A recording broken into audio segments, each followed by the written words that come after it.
kayak tanahnya masih bekas-bekas sawah, lalu lihat anak-anak atau siswa-siswa zaman dulu buka baju untuk ngambil batu ke kali, itu kayaknya waduh, zaman dulu masih diingat gitu sampai sekarang. Berarti perjuangan kakak-kakak kelasmu itu waktu dulu ya memang berat sekali sih.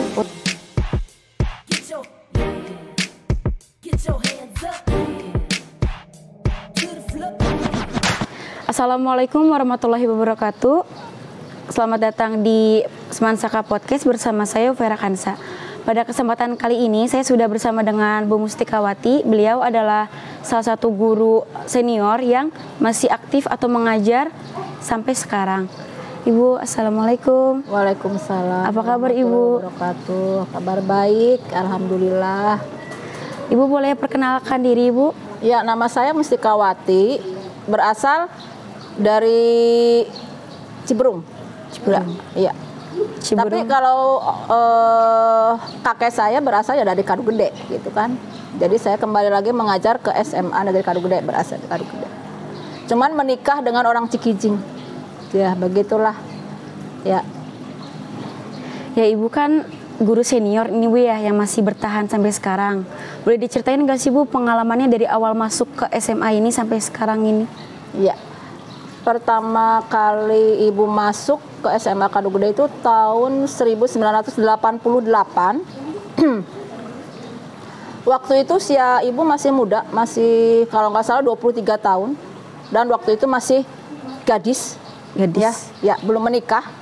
Jadi begitu lulus IKIP dulu, kalau sekarang UPI, tahun 1987, jadi ada jeda waktu selama 7 bulan kalau nggak salah. Setelah itu langsung diangkat jadi CPNS kalau dulu, tahun 1988. Ya, waktu itu saya ngambil di IKIP Bandung itu D3, Diploma 3 Administrasi Perkantoran. Langsung begitu lulus tahun 1987 langsung diangkat, ya tadi jedanya 7 bulan langsung diangkat jadi CPNS, ditempatkan di SMA Negeri 1 Kadu Gede. Cuman waktu itu masih filial dari SMA Negeri 2 Kuningan, begitu tahun 19 mungkin filialnya dari 1987-an lah kalau nggak salah ya, begitu. Ibu kurang lebih 34 tahun ngajar di sini ya Bu ya? Insya Allah. Di bidang ekonomi ya Bu ya? Iya.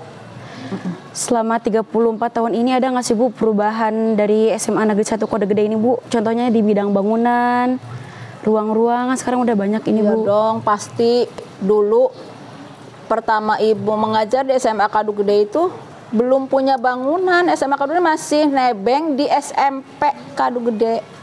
Ya, masih nebeng di SMP Kadu Gede, dan kadang-kadang kalau mau ujian itu ikut ke SMA Negeri 2 Kuningan. Jadi masih nebeng sana, nebeng sini. Begitu disiapkan tempat untuk dibangun SMA Negeri Kadu Gede, alhamdulillah bahagia sekali. Tapi waktu itu masih sawah gitu, di sini sawah. Nah, ketika dibangun pertama kali itu saya banyak sekali apanya itu ya namanya? Kenangan indah. Waktu ngebangun itu siswa-siswa dulu itu suka disuruh ngambil batu ke Cigede. Gak tahu untuk ngebangun apa. Jadi anak-anak itu waktu itu setelah habis belajar gitu, habis jam mengajar atau di waktu jam mengajar tengah-tengah itu disuruh ngambil batu ke Cigede yang ada di Kadu Gede. Otomatis kan bajunya kotor ya. Nah, setelah itu ada lagi yang paling mengesankan waktu itu karena bangunan baru itu bekas sawah. Ada hal-hal yang lucu ketika waktu itu kalau ada kendaraan yang masuk ke depan SMA Negeri Kadu Gede yang baru itu, yang di belakang bekas sawah itu. Cek Sunda nama suka selip. Keselip. Ya. Jadi mungkin ada siswa yang lulusan SMA Kadu Gede zaman dulu, zaman tahun 1988, 89, 90 yang suka disuruh ngedorong mobil saya kalau selip. Terima kasih ya. Gitu. Sudah mendorong mobil saya dan bajunya disuruh dibuka dulu karena takut kotor bajunya karena baju putih. suruh dibuka dulu. Itulah kenangan, karena waktu itu kita itu rombongan kalau nggak salah lulusan IKIP itu waktu itu 10 orang. 10 orang masih muda-mudi lah gitu. Saya, Ibu Haja Epi, Ibu yang Pak Yadi almarhum, Ibu Elisa udah pindah ke Cirebon, Ibu Sri udah pindah ke Tasik kalau nggak salah. Banyak lagi yang lainnya waktu itu karena rombongan saya itu 10 orang dan masih muda-muda.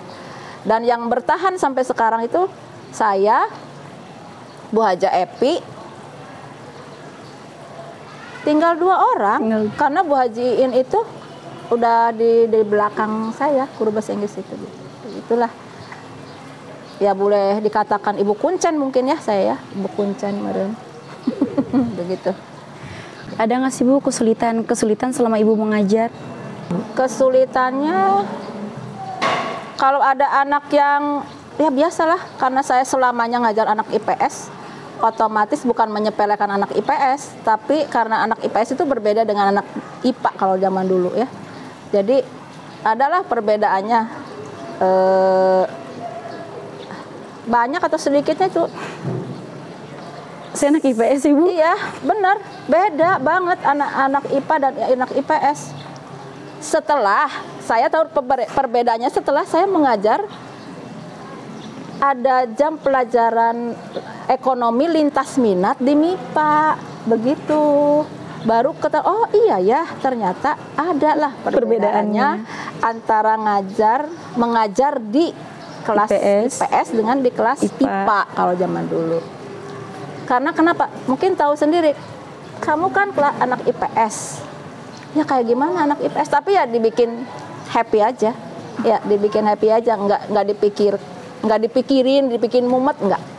Ya kalau marah-marah ya pastilah kalau anak-anaknya nggak ada rasa marah, kecewa. Tapi itulah udah biasa.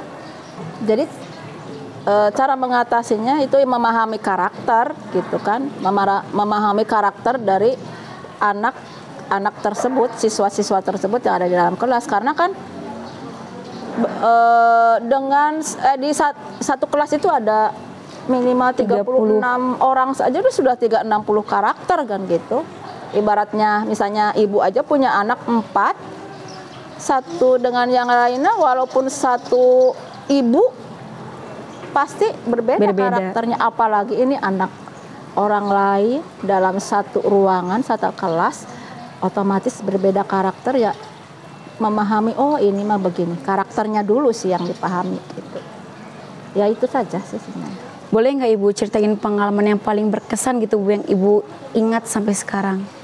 Ya itu pengalaman yang paling berkesan itu waktu yang tadi Ibu ceritakan itu, waktu mobil Ibu selip didorong karena di depan kantor belum diaspal, ya masih kayak tanahnya masih bekas-bekas sawah, lalu lihat anak-anak atau siswa-siswa zaman dulu buka baju untuk ngambil batu ke kali, itu kayaknya waduh zaman dulu masih diingat gitu sampai sekarang. Berarti perjuangan kakak-kakak kelasmu itu waktu dulu ya memang berat sekali sih untuk memiliki untuk memiliki bangunan sekolah SMA yang memadai. Ya walaupun memang waktu zaman dulu kelasnya itu masih terbatas, masih baru pertama kali dibangun itu 3 kelas. 3 kelas juga itu masih kalau nggak salah swadaya, itu belum ada bantuan dan ya Swadaya. Dari pengalaman Ibu tadi nih, ada nggak hal berkesan lainnya? Misalnya ada murid yang tadinya bandel atau nakal, ketemu Ibu lagi, totonya tuh udah jadi sukses, jadi dokter, jadi pengusaha. Ya, sebenarnya sih kalau menurut Ibu itu tidak ada anak yang bandel, tidak ada anak yang nakal. Cuman perbedaan karakter itulah gitu. Kadang-kadang ada yang suka bahasa Sundanya apa sih ngelanyon gitu kan, lain daripada yang lain, ada yang suka nyablak sana sini atau asal cuap-cuap aja, itulah udah biasa lah karena memang karakter orang itu kan berbeda-beda ya, termasuk siswa juga begitu. Tapi Ibu menyiasatinya udahlah, dianggap ya udah memang itulah gitu. resikonya jadi pengajar ya begitu. Kita harus memahami karakter siswa masing-masing. Ada sih banyak orang yang tadinya ya itu tadi berbeda karakter yang lain, misalnya kan ada yang kalem, ada yang gitu ya. Tapi jadi memang ibu tidak mengatakan oh ini bandel, ini sering dihumpisit misalnya sama guru BP kalau zaman dulu, kalau sekarang kan istilahnya BK ya. Kalau dulu mah BP. Sering dihumpisit sama guru BP, sering didatangi sama wali kelas gitu kan.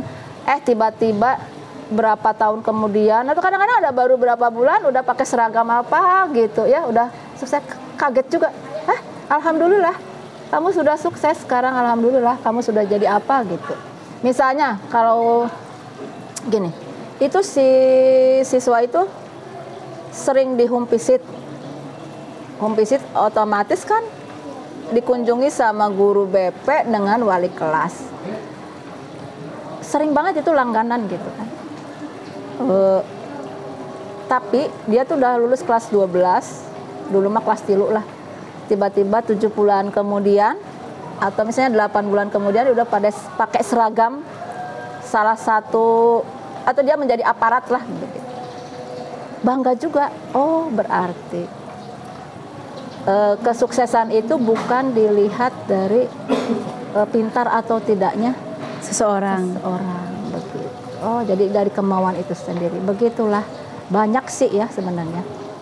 Ibu kasih tips dong Bu atau motivasi ini ke murid-murid yang lain. Kan sekarang tuh kita mau sekolah normal lagi sampai sore ini ya Bu ya, biar pada nggak males lagi. Kan sebelumnya online daring mah di rumah main HP nyantai Bu. Iya. Tipsnya ya karena mungkin nanti suatu waktu, mungkin ya mulai dari nanti tahun ajaran baru bahwa COVID itu sudah bukan lagi pandemi, mudah-mudahan jadi endemi ya. Iya.